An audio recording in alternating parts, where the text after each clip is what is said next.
I Google everything.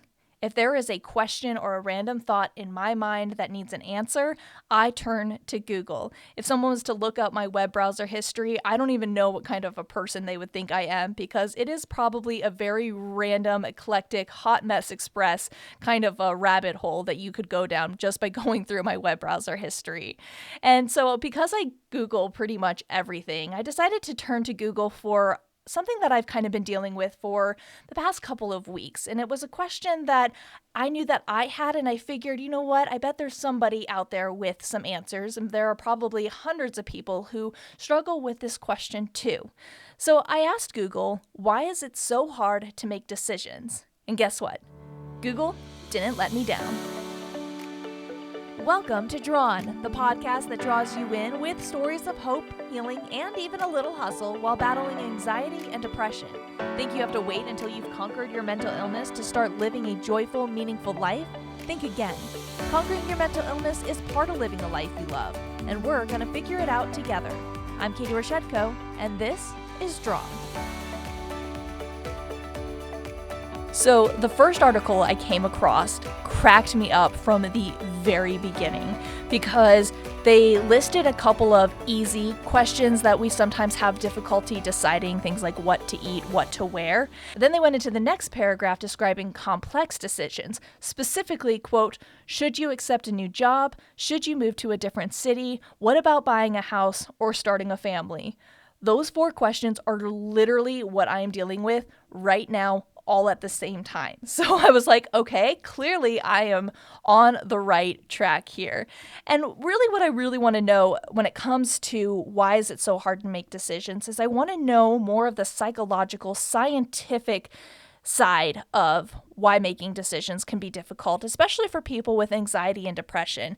And the best part is that once you kind of know that there's a name, a term for what you experience in real life, it gives you almost a power over that experience and makes you feel more in control. At least that's how it's been for me. Like when I got diagnosed with depression or anxiety, a lot of people would find that diagnosis very scary. But in all honesty, it gave me such confidence and it gave me relief because it was like, okay, there's an actual reason why I'm feeling this way. That sets me up to be able to figure out how to fix it. Before, I didn't even know what the problem was. Now I know what the problem is, and I know that I can continue to take therapy or I can continue to take medication, and that is going to help me solve this problem. Well, the same thing is true with decision making. If you are having a hard time making decisions, understanding why you're having a hard time making decisions is going to probably help you feel like you can get some of that control back because you'll recognize in yourself what are some of your weaknesses? Where are the areas in which you really struggle? And then you can go from there trying to eliminate those struggles or alleviate those struggles so that you can make the best decision for you. So the first article I read listed 5 common reasons why making decisions is so hard. And this is for people who struggle with anxiety and depression and for people who don't. And so I'm going to list these out and kind of explain them a little bit, probably give you guys some analogies so you can kind of help you understand how this might play out in your own life, okay? So the first one is called status quo bias. Now I'm reading this definition here. It says sticking with what we know instead of choosing something new or different. Status quo, keeping the status quo, not wanting things to change. Obviously, change is a huge trigger for a lot of people. And so when we are faced with change, when we are confronted with change, our natural instinct might be to think change is bad. I don't want things to change. I want things to stay as they are because this is my comfort zone. This is where I at least know what's coming. And so it's status quo bias that actually might keep people in abusive relationships because even though they're not happy where they are or they are in danger or any number of things, the comfort of knowing what to expect is still better to them than possibly going out into a different situation where they don't know what's going to happen and it can be really scary. And so they'd rather keep the status quo as is rather than stepping outside of their comfort zone and possibly going on to something better, right? We often hear the phrase, the grass isn't greener on the other side. That's another way of looking at status quo bias, honestly, where we have this fear that if we make a decision to change our situation or change our lifestyle, change our circumstances because we think something's better, We've been told that phrase our whole life. And so we have this fear that what if it's not better? What if it's actually good where I'm at and I'm going to make a decision that I later regret? So status quo bias is something that we need to evaluate, and you need to ask yourself, is the situation that I am in, is it actually a good situation? Or is it just something that I'm comfortable doing? Status quo bias is actually something that I'm dealing with right now, simply just in the job market, right? I've been at my job now for almost 4 years, and I'm in the place of, do I leave or do I stay? There's a lot of questions that I have to ask myself and figure out, okay, am I staying here because this is the right decision for me? Or am I staying here because I'm afraid of what is possibly out there? Am I staying here because I can grow here, I'm still learning here, or am I staying here because I just don't want things to change and I like things as they are and I'm afraid that I'm going to make a decision I later regret? So that's status quo bias, and I'm sure you can think of a dozen different ways that you might fall into the trap of status quo bias in your own life. Another common reason why people struggle to make decisions is this idea called cognitive bias, which is thinking a certain way without realizing it. Now, a funny example for me in my life is that I think bowls have to be put in the top shelf of the dishwasher. That is how I was raised, so that is the right way to put away the dishes. They always have to go in the top shelf of the dishwasher, except on the rare occasion that there's too much stuff on the top shelf, and so you need to move a few bowls to the bottom shelf right before you actually start the dishwasher. I had no idea that there was another way to load the dishwasher, like by putting bowls on the bottom. That was the weirdest thing to me to find out that's what my husband does. Sam and I fight all the time about whether or not the bowls go on the top shelf or the bottom shelf of the dishwasher. We both have a cognitive bias as to which shelf the bowls go on. And it's funny, you probably have similar fights with you and your spouse or significant other. I think it's one of the funniest things about marriage is, of course, finding out that your way of doing things isn't the only way of doing things, and that your spouse probably grew up doing things differently, and now you have to come together and figure out how your family is going to do things, and you don't even realize what these things are going to be until you're months into your marriage, and you're like, why do the bowls keep ending up on the bottom shelf of the dishwasher? Turns out we both have cognitive bias about where the bowls go. Another type of bias is anchoring bias, which is relying too heavily on the first thing we hear without considering more objective information. The example that the article gave was buying a car. If you are looking at a car that the salesman is telling you is $10,000, but then he says if you buy it right now, we'll sell it to you for $8,000. That sounds like a pretty good deal because that's the first deal that you've heard. However, if you take a step back and maybe do some more research, look at Kelley Blue Book, figure out exactly how much this car is worth, you actually might discover that the car is worth $6,500 or $7,000. And so this salesman is trying to sell you a car for $8,000 when it's not even worth $8,000. However, it was your anchoring bias that said, oh, this is the first good deal that I've heard. This is probably the only good deal that I have. And so sometimes it can be really hard to make decisions because we latch on to the idea that the first thing we hear is the true thing that we need to hold on to, or that's the thing that we need to act on, rather than taking a step back and doing more research to make sure that that is actually the right decision to make. Choice overload is the next reason why many people struggle with making decisions. So choice overload is when there are too many options that can make you not want to choose any options. You just get overwhelmed by the number of choices out there, and so you decide that the best choice is just not to make any choice at all, especially if you're afraid of making the wrong choice. This is something that I've had to learn with my husband, who doesn't like the idea of having too many options when it comes to choosing where to go out to eat. So if I come home from work one day and we don't feel like cooking, I can't just ask my husband, hey, where do you want to go to eat?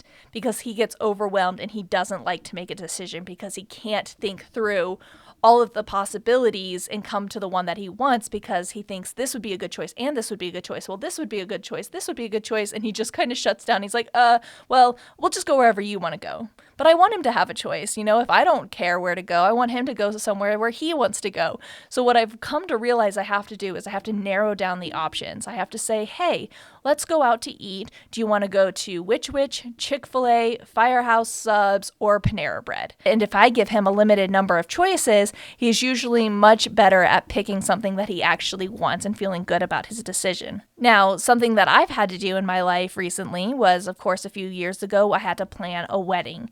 And I don't know if you know this or not, but there are a lot of decisions that have to be made when it comes to planning a wedding.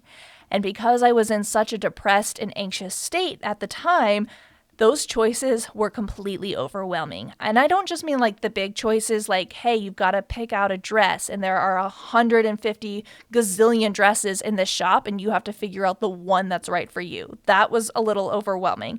But there's so many little decisions that you have to make as well that you don't even think really matter, but clearly they do, or else you wouldn't be asked of them right now. So you have to make decision after decision after decision.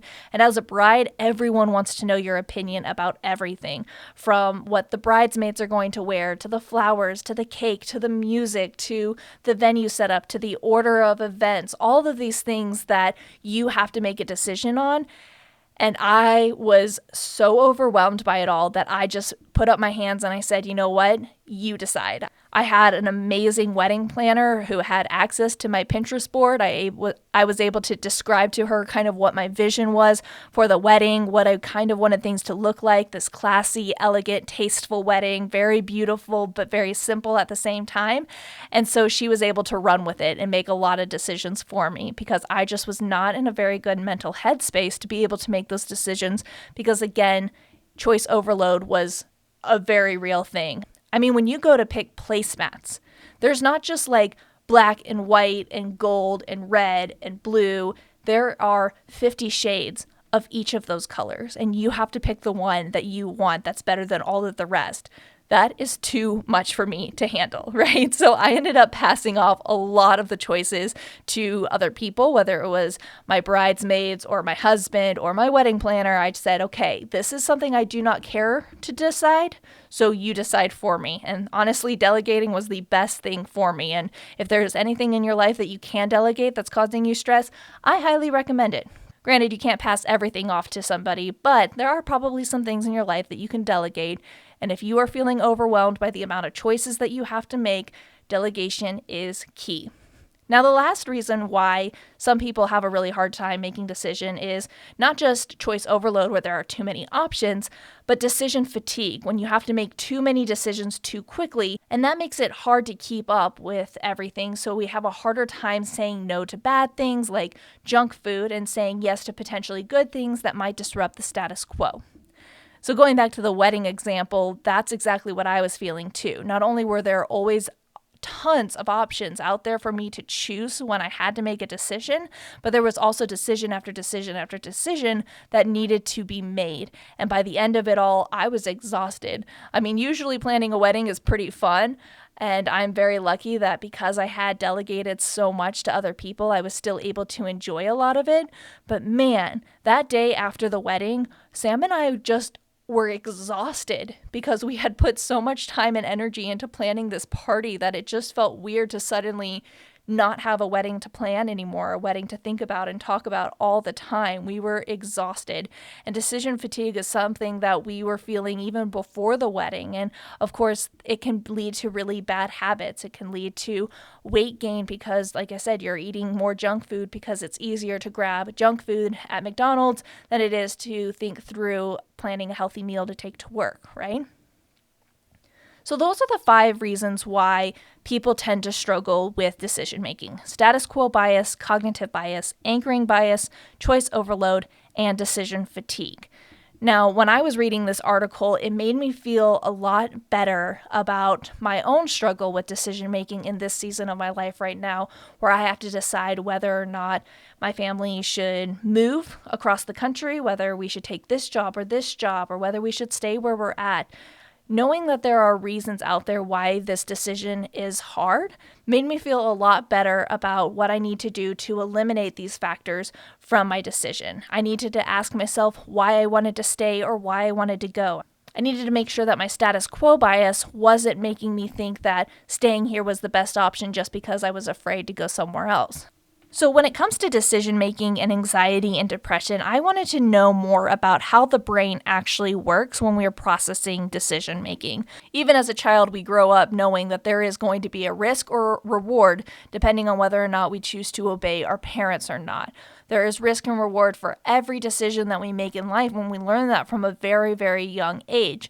Of course, the decisions get more complex the older that we get, but we still have that ingrained ability in ourselves to decide which option is going to be the best for us. Sometimes, of course, that option that we think is the best isn't always the best. It might be just short-term gratification or wanting something now that might not be as good as waiting for something even better, but we really, really want it now, so we think that that's got more reward than risk, right? So I wanted to understand exactly how the brain works when we are in the process of decision making. And so I turned to the science again, thank you Google, and I found out that decision making is actually using the prefrontal cortex of our brain. Now, I am not a scientist. Shocker, right? I am not somebody who's going to be able to very scientifically explain how the brain works. And so I'm going to do my best based on my research. But of course, I encourage you to go and do your own research so that you can better understand exactly what I'm saying. So I'm going to go through this kind of fast and kind of quickly and try and break it down into layman's terms as best as I possibly can, because I want you to take away this number one thing about decision making if you do struggle with decision making, and that's there's nothing wrong with you if you struggle to make decisions. There's nothing wrong with you if you have anxiety or depression, and that makes it really hard for you to decide what to do with your life or what to do for breakfast or what to wear, right? There are reasons for why our brain is acting the way that it's acting. And sometimes that means that you're not actually in as much control as you think you are. And that's why we need things like therapy and medication and talking things through in order to help us make those decisions that are best for us. So again, the decision-making part of our brain is the prefrontal cortex of the brain. That's in the frontal lobe. Now, the brain is often unscientifically described as having a logical brain and an emotional brain. And the prefrontal cortex side of the brain is in that logical thinking side of the brain. The article that I read said, quote, "The PFC plays a pivotal role in long-term planning, understanding rules, calculating the consequences of risk and reward, regulating emotions, problem solving, and decision making." So that means when you are faced with any kind of decision, it's your front of your brain working in overdrive. Now, anxiety is actually triggered by the amygdala, which is in the emotional part of our brain. And that's the part of the brain that's sending you your neurons that say fight or flight, danger, danger, danger. When the amygdala is reacting, it's usually telling you that you need to do something and make a change for your own safety. So anxiety coming from the amygdala tends to hijack the prefrontal cortex part of our brain, and instead of staying in the emotional part of the brain, that amygdala or the anxiety is constantly trying to get our attention and remind us that it's here by firing off signals to override the cognitive side of the brain. Basically, your emotions are overtaking your logic, and that can be a very dangerous place to be because obviously we know that the logic part of our brain is where we are going to be able to think through all of the options and make the best, clearest, most rational decisions. But if our anxiety is hijacking that part of our brain, that's why making decisions can be so difficult, is because we are overwhelmed with all of the emotions and all of the feelings and all of the anxiety that the amygdala is saying is out there. It's saying that there's danger, it's saying that there's something wrong. Even if there's not anything wrong, the amygdala is just working overtime trying to keep you safe. That's what the amygdala is for. Honestly, our whole body and our whole brain is designed to keep you safe and healthy and alive. That's its sole purpose, is to keep you alive. And it's going to do everything that it thinks is necessary to do that. And sometimes that's the amygdala saying, hey, there's something out there that you need to be anxious about, that you might not actually need to be anxious about. But we can get into that at another time. And honestly, if you know any neurologists who would love to come onto the show, I would love to interview them because I'm sure that they could give us even more depth and understanding into the brain and how it works in terms of anxiety and depression. So hit me up. So what about depression? Well, depression again comes from chemicals inside of our brain, or a chemical imbalance in our brain, and it is part of the emotional part of our brain that's saying, hey, there's something wrong. You need to be careful. You need to avoid this thing, or you need to stay away from that, or this is a bad thing. And so the depressed state of mind is actually clouding our vision in our logical part of our brain that's preventing us from being able to think clearly. So in the article I read in Everyday Health, it said good decisions happen when people have the ability to evaluate alternatives and make judgments that are free of bias. Of course, those are things like cognitive bias, anchoring bias, status quo bias, right? Well, it went on to say that in a depressed state, emotions that are strong and incorrect can become predictions of the future and negatively impact a decision. The pessimistic thinking and heightened sense of potential disappointment in the outcome cloud rational thinking. So again, just like anxiety, depression has an ability to almost hijack our logical part of our brain and prevent us from being able to make decisions clearly. Now, studies have found that people with depression are actually more likely to regret their decision, so they often anticipate that regret before ever making a decision, which often prevents them from deciding anything big or small. I don't know about you, but that is definitely something that describes me, especially when I was in the darkest, deepest part of my depression, because I'm so caught up in the fact that I might make the wrong decision, and I don't want that to happen. And so it just makes me feel like I can't do anything right, and I just need to stay in bed because that's the only way I can't hurt myself or hurt anybody else around me. So I apologize if what I said didn't make any sense, but I hope you understand a little bit more just about how your brain works and understanding that you're not crazy, that there's nothing wrong with you if you are having these things that are challenging or are preventing you from being able to make decisions. Like if you find yourself in an anxiety or depressed state, honestly, the best thing you can do is just look for help, not because there's anything wrong with you, but because you are not functioning as your best self. And that's what we want. We want you to be able to function as your best self so that you can create the life that you love. And sometimes that just means asking for a little bit of help, but it doesn't mean that there is something wrong with you, that you are broken, or that you aren't able to make good decisions. It just means that you need a little bit more help to get there, and that is totally okay. Of course, you don't always have to go to therapy, or you don't always have to take medication to learn how to make good decisions. There's actually a lot of really simple ways that people can make good decisions, whether they have mental health issues or not. So of course, I turned to Google to say, okay, I struggle with making decisions. What can I do to make better decisions? And you're probably not going to be surprised to find out that a lot of it has to do with our body. So the first two things that a lot of the articles that I read just said that you needed to do before you make decisions is to 1, calm your mind down, and 2, charge your body up. So what does it mean to calm your mind down? Well, that's doing things like meditation. Ding, ding, ding. We've already done an episode on meditation, so this is really just adding on to that. Hopefully you are practicing meditation in some way, whether it's silent meditation, whether it's prayer or journaling, or even just quiet walks. Anything to get you in a state that is less frazzled, more relaxed, more at peace with who you are in a way that opens up your mind to be able to think things through clearly. Because like we said, when you're emotionally charged, it's very hard to make good rational decisions. So you need to figure out a way to calm your emotions down and give yourself that space and that free time to think things through clearly and not in that emotional state. One of the other ways we can help our bodies calm down is by actually charging it up. And that means getting plenty of sleep, exercising regularly, and of course, drinking water and eating healthy. If we are sick, that takes priority over everything else that we need to think through. When you are sick with the flu, or in today's day and age, if you've ever gotten COVID, right? You know that when your body is in physical pain, or you are suffering in some way, or you do not feel 100%, your ability to make decisions about anything else in life is severely impaired. So that's why it's so important to make sure that you are prioritizing your physical health so that it can in turn help you prioritize your mental health as well. Some other ways that you can help yourself make really good decisions is by simply evaluating what's in your control and what's outside of your control. For me right now, applying for jobs, that is something that I am constantly having to weigh. I am in control of writing my resume down. I'm in control of writing my cover letter. I'm in control of physically going to websites and applying for jobs. But what I'm not in control of is what happens after that. I'm not in control of whether or not somebody is even going to see it, whether they're going to read it, whether they're going to like it, whether they're going to ever contact me back.